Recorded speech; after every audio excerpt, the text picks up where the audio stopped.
Vamos por esta segunda parte.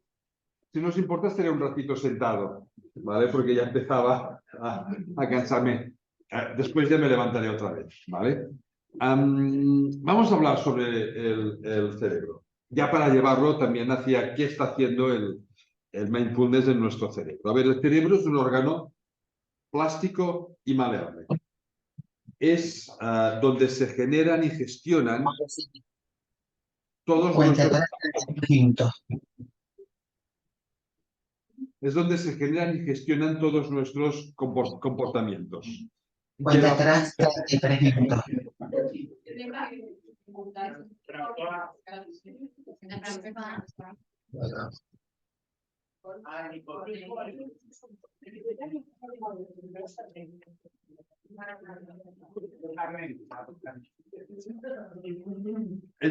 Decía, el cerebro es el órgano donde se generan y gestionan todos nuestros comportamientos, es donde surge nuestra mente. Estas facultades psíquicas, capacidades intelectuales, surgen del funcionamiento de nuestro cerebro. El cerebro está formado por neuronas, que son las células que generan toda nuestra vida mental, y otras muchas células que las acompañan, pero que tienen otras funciones. Se llaman en general células de la glía, y su función es alimentar a las neuronas, protegerlas, limpiar el cerebro de las sustancias que se acumulan de su propio uso, ¿vale? Digo esto porque hay un mito muy extendido que dice que solo usamos el 10% del cerebro. No es cierto. Lo usamos todo, pero cada cosa para lo que hace falta.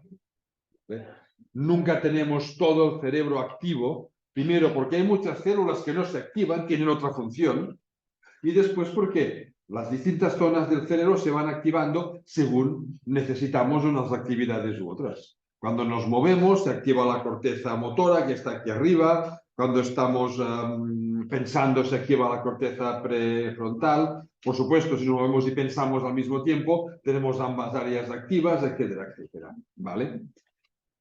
Es un órgano, decía, plástico y maleable.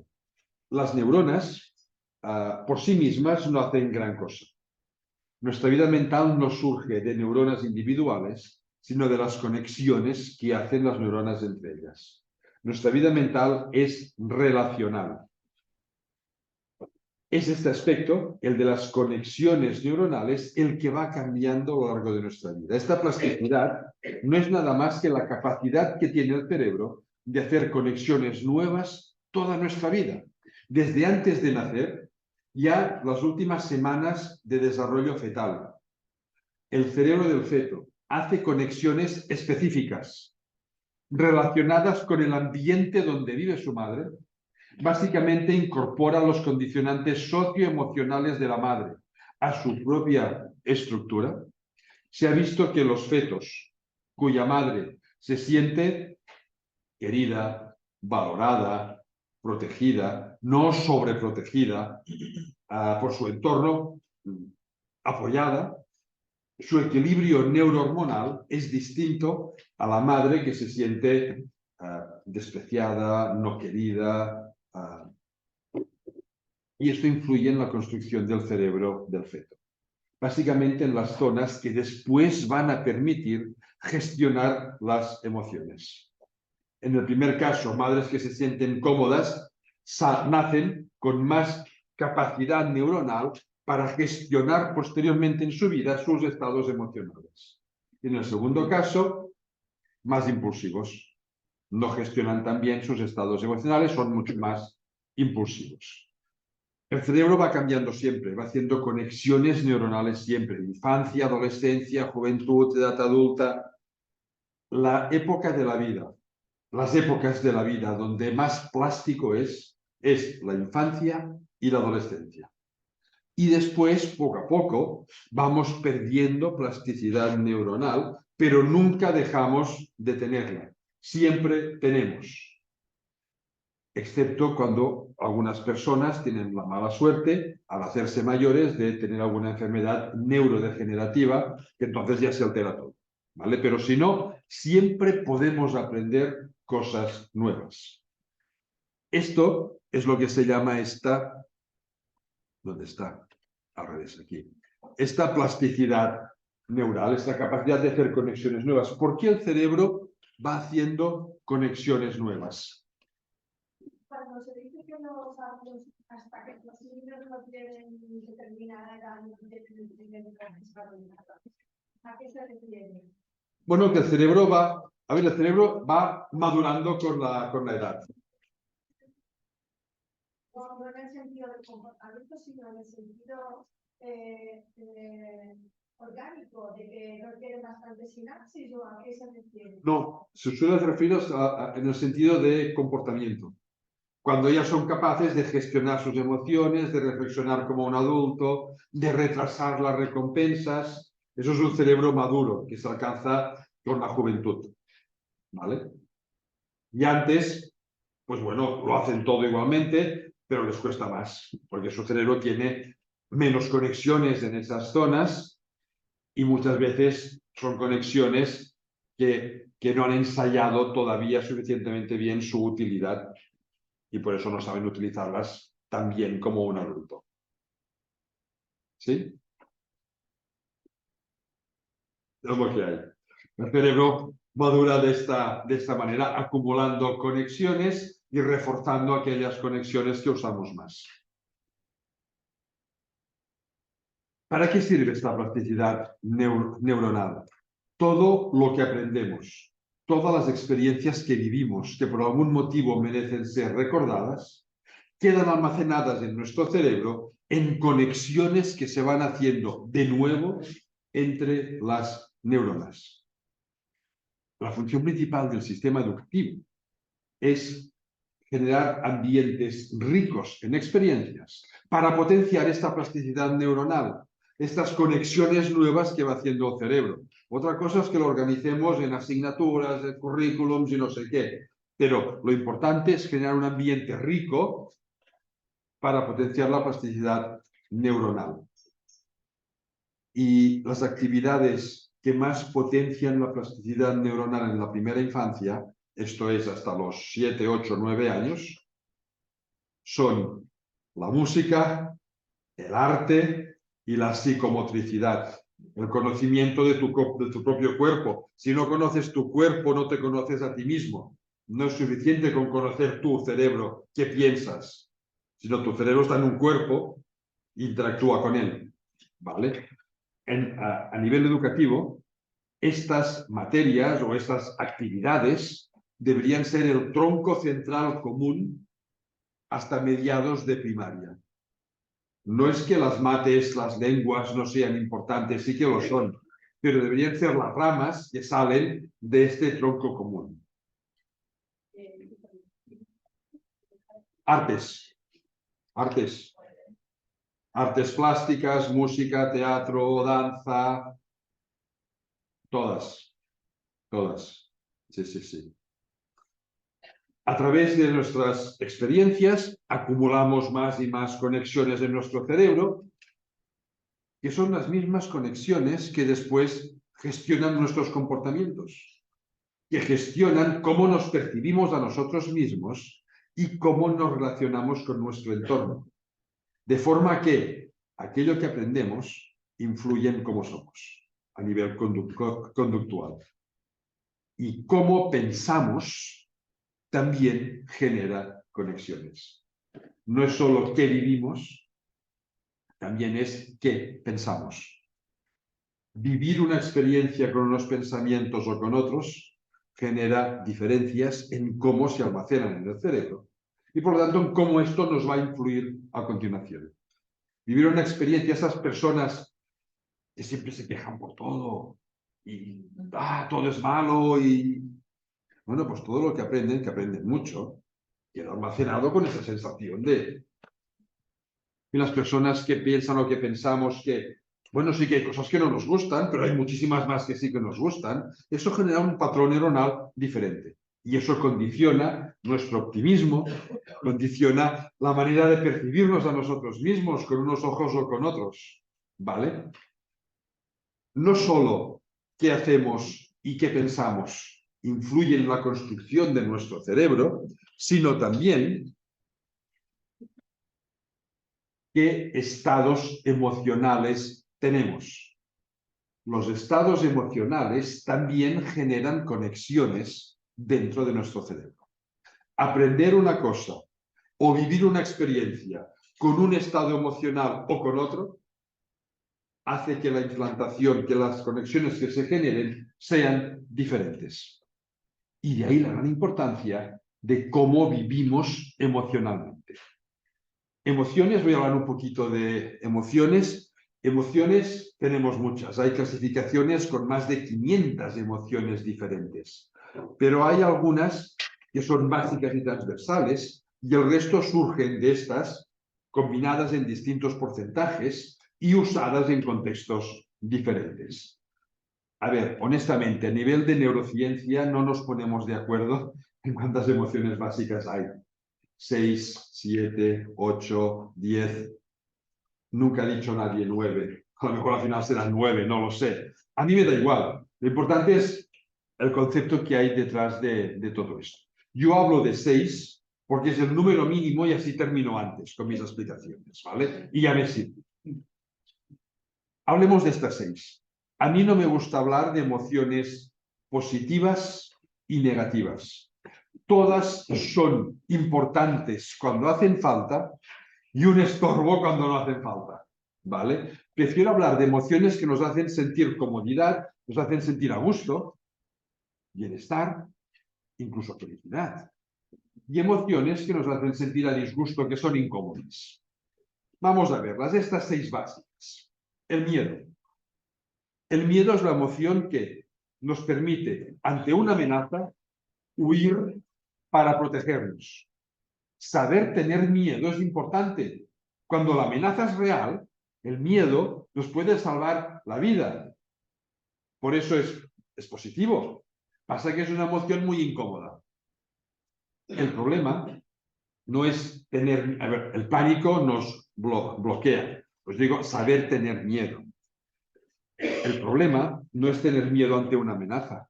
El problema es vivir con sensación crónica de miedo. Ese es el problema. Las personas que viven con sensación crónica de miedo, y las hay, están interpretando que todo su entorno es fuente de amenazas. Tienen siempre la amígdala, que es la zona que genera las emociones, siempre activada en modo miedo, por lo que siempre están intentando huir. Puede ser un huir físico o un huir mental. Esas personas que, no, yo esto no lo puedo aprender, mejor no lo hago, eso es una huida mental. Por miedo a enfrentarse a algo nuevo, mejor no hago nada. Huyo de la situación. ¿Vale? Todo lo que se aprende con miedo queda almacenado junto con esta emoción. De forma que después van a ser conocimientos que vamos a tener, experiencias que no vamos a querer usar, porque el miedo es incómodo. Y cada vez que las usemos, reviviremos esa incomodidad. Pero muchas veces sí que vamos a tener que usar esos conocimientos. Los reviviremos con miedo y nos estará quitando calidad de vida. ¿Vale? Eso hay que evitarlo siempre. En los demás, los que nos dedicamos a la docencia, y por supuesto reconocerlo en nosotros mismos si nos pasa alguna vez. La ira. La ira es la emoción, también es incómoda. La ira es la emoción que ante una amenaza de la que no podemos huir, nos impulsa a defendernos, aunque sea agresivamente, por simple supervivencia. La ira también es importante. Ante una amenaza que no podemos huir, para sobrevivir tenemos que defendernos, aunque sea agresivamente. No es violencia. La violencia se nutre de esta agresividad, pero va mucho más allá, tiene elementos sociales y culturales clarísimos. Saber tener ira es también importante. El problema es que dentro del cerebro, miedo y ira están muy cerca. Son dos emociones que sirven de respuesta ante una amenaza. Las personas que viven con sensación crónica de miedo, es fácil que tarde o temprano se encuentren ante una amenaza, real o no real, etérea, de la que perciban que no pueden huir, y si perciben que no pueden huir, su amígdala cambiará de chip automáticamente. Que hago mal. No, tu no. Tu no fas res malament. que s'ha quedat amb aquesta diapo. Ah, Ah. Ahora sí. ¿Sí? ¿Sí? La 19, correcto. Vale, ya está. Gracias por avisar. Perdó, David. no, no, no. Cada vegada que faci falta. Decía, si vives con una emoción crónica de miedo, es fácil que te encuentres con una situación que percibas que no puedes huir. Y entonces la amígdala cambiará de chip automáticamente y pasará el miedo a ira. Si no puedo huir, tengo que defenderme. Agresividad física, verbal, gestual, autoagresividad, autolesión. ¿Vale? Si vemos a alguien que tiene una ira excesiva, una agresividad excesiva, y eso es algo, iba a decir habitual, bueno, no sé si habitual, pero que se ve a menudo en algunos políticos, ¿vale? Si queremos reconducirlo, no busquemos el origen de la ira, busquemos el origen del miedo. Porque si solo vamos a la ira y el miedo sigue ahí, la ira va a aparecer otra vez. Si somos capaces, si son capaces de encontrar el origen de su miedo y reconducirlo, se termina el miedo y se termina la ira. Que son emociones incómodas. Y eso mejora, por supuesto, su calidad de vida. El miedo, la ira, la aversión o el asco. Es la emoción que nos permite apartarnos de un sitio maloliente, escupir una comida en mal estado. A nivel biológico, es una simple protección microbiológica. No contaminarnos con elementos patógenos. Pasa que el cerebro lo recicla para aspectos éticos y morales. Y por eso tenemos la tendencia a apartarnos de las situaciones que consideramos éticamente reprobables. De ahí la gran importancia que en un sistema educativo, y la universidad también lo es, se aborden temas éticos y morales. Igual que a un niño pequeño tú le enseñas, perdón lo que voy a decir ahora, no toques que es caca, si es que es caca, si es otra cosa, para que aprenda que eso puede contaminarle. Si no educamos en los principios éticos que sustentan nuestra sociedad, va a ser mucho más difícil después poner barrera cuando se salten estos principios. Si no lo hacemos, difícilmente venceremos el sexismo, el racismo y el clasismo. Si no ponemos una barrera que las emociones mismas nos hagan frenarlo, va a ser después mucho más difícil, igual que alguien que no le ha enseñado que no toques que es caca, no lo sabrá, a lo mejor lo va tocando y se va contaminando. ¿Vale? También es incómoda la aversión, la tristeza. La tristeza es una emoción que tradicionalmente hemos menospreciado mucho. No estés triste, venga, va, por esto estás triste, hombre o mujer, va, yo a tu edad. Es una emoción importantísima, importantísima. La tristeza es la emoción que nos permite recuperarnos de un bache emocional previo para seguir adelante. Es una de las bases de la resiliencia. Cuando estamos tristes, nos encerramos en nosotros mismos, bajamos el ritmo de actividad para poder pensar mejor.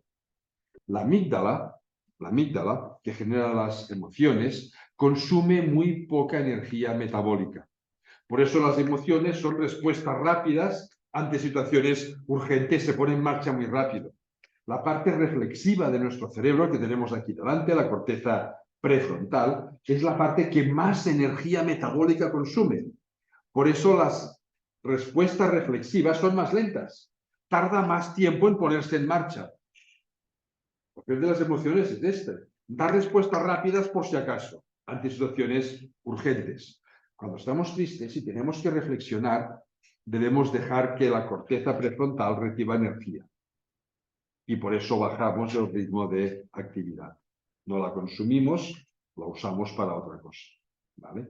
Es como esa tirita aséptica que nos ponemos cuando nos hacemos una herida, que permite que hace que nos infecte y permite que cicatrice más rápido. Y esto no es recrearse en la tristeza. Recrearse en la tristeza sería cada día sacar esa tirita y rascarnos la crosta para que no cicatrice. Ante una persona triste, no sirve de nada decirle no estés triste, porque si está triste es lo que necesita.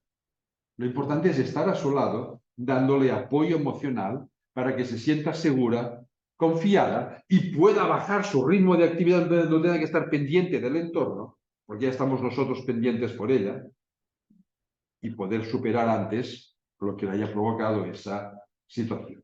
¿Vale? A ver, mal rollo, ¿eh? O sea, de las 6 llevo 4 y las 4 son incómodas. Bueno, es que el papel de las emociones es dar respuestas rápidas ante una urgencia. ¿Y qué pone más en riesgo nuestra vida?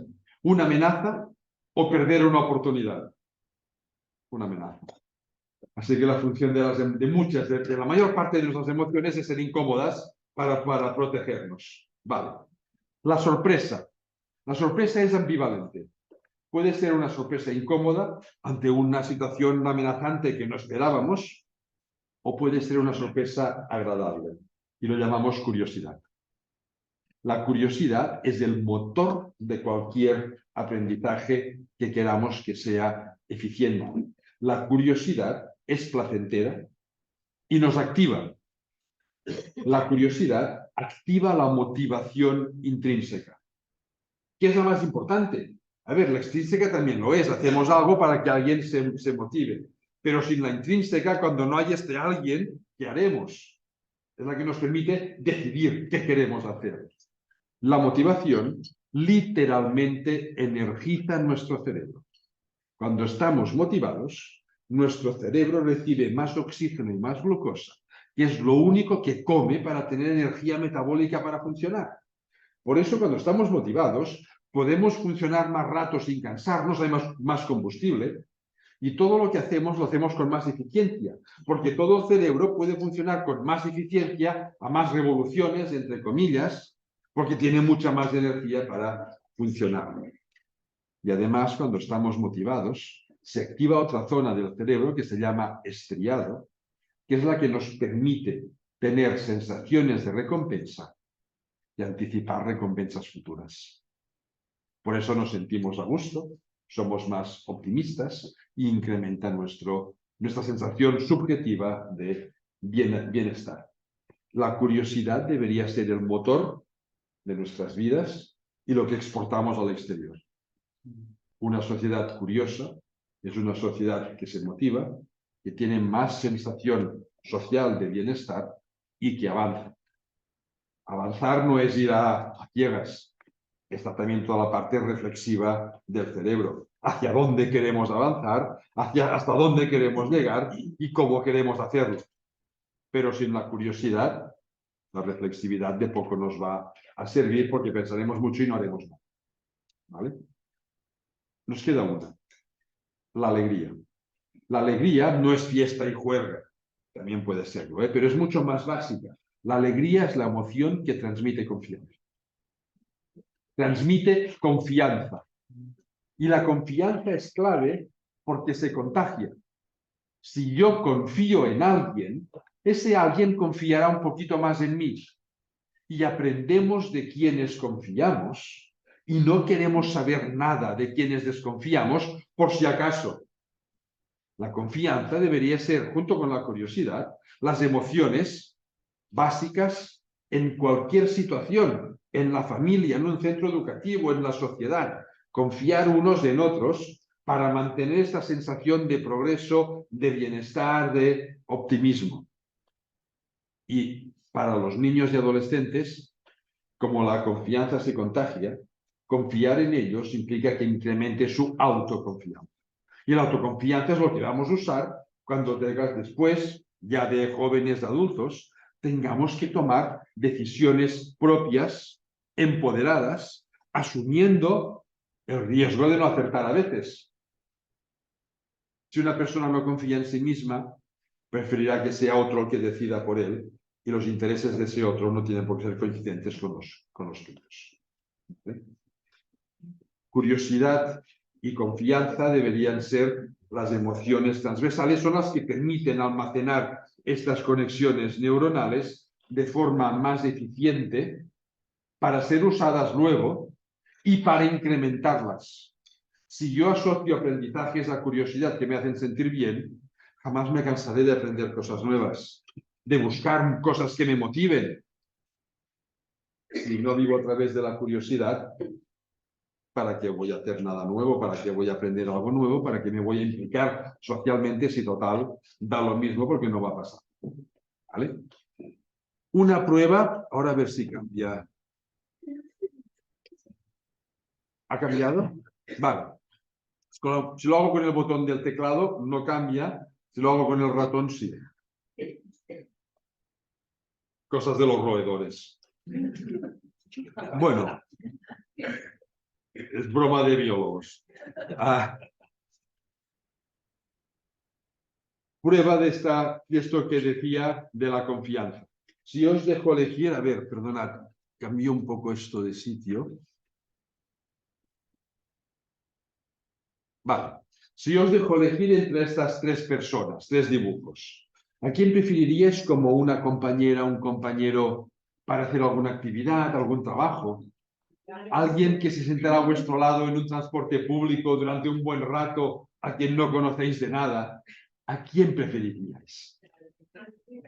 La inmensa mayoría de las personas, esto lo he pasado a muchos estudiantes míos de másteres y posgrados, eligen el de la derecha, porque es una cara de alegría que transmite confianza y rebaja nuestro estrés, nos hace sentir más relajados. Nadie ha elegido nunca el del centro. Nadie. A veces, porque es una cara de ira que transmite posibilidad de ser agresivo y eso es una amenaza. Alguna vez sí me he encontrado a alguien que me ha dicho, yo cuando sonríen tanto como el de la derecha, prefiero el de la izquierda.